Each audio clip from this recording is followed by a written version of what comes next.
So a battery is not required. It just depends on what type of backup you want. Batteries are one of those things that are not a necessity. Typically one of the misconceptions, people think they need a battery. It may be beneficial for you, it may not. And that's one of those things that we always go over when we're visiting with you as a customer. But in most areas, because of what's called the net metering policy, you're getting an exchange of power with your power company that it allows them to essentially act as your battery.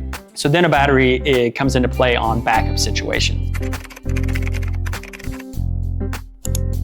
We do have a number of different options now for batteries. We can get people into some battery backup for emergency situations at a very reasonable price, less than what you pay for a generator now. So a lot of great options there, but it's not a necessity. We start out, the smallest battery size we sell is a 5 kW battery. That battery would be used to power your emergency loads in your house. What we would consider your emergency loads would be your refrigerator, some lights, some outlets, your internet, some small items like that, a deep freezer if you've got one. That would be, hey, if you've got a power outage, and the essentials to get through, so that you can charge your cell phone, you've got Wi-Fi, you've got food, you've got a well pump, those types of things. The next step up, and we can do a couple different things here. We can either stack the 5P batteries and get you 10 kW, 15 kW, or 20 kW out of it, or we can move you over to a Tesla battery or a Franklin battery with 13.6 kW per single battery. Then we would get into more of an intermediate backup, which would be those same things and maybe throw a few bigger items. And I mean, getting into that intermediate, you can almost do pretty much every light and every outlet in your home. The only things that we sometimes cannot do is the HVAC and an electric stove. We typically want to do what's considered a whole home backup,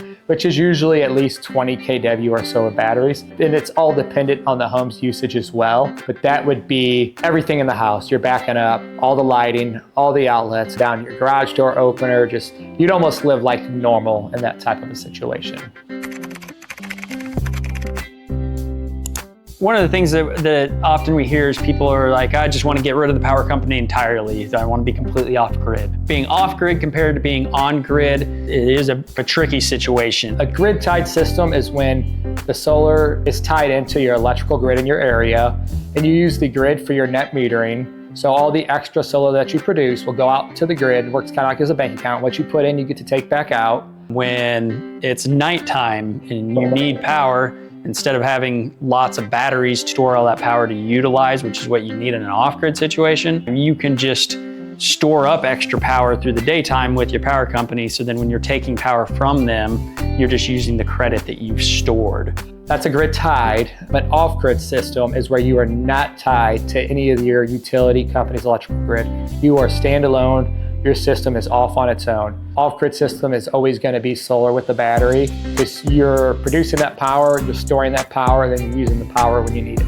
When you go into an off-grid situation, the other thing you've got to be looking at is the worst times of year. If it's the middle of winter and it's cloudy for 3 days in a row, you're going to produce some power even through the clouds, but is that enough power for you to live life the way you want to live it? One of the things that it's possible, it's definitely something you want to visit about to decide if it's the right option for you. For more information, please visit www.sunsent.com. That's SUNSENT.com.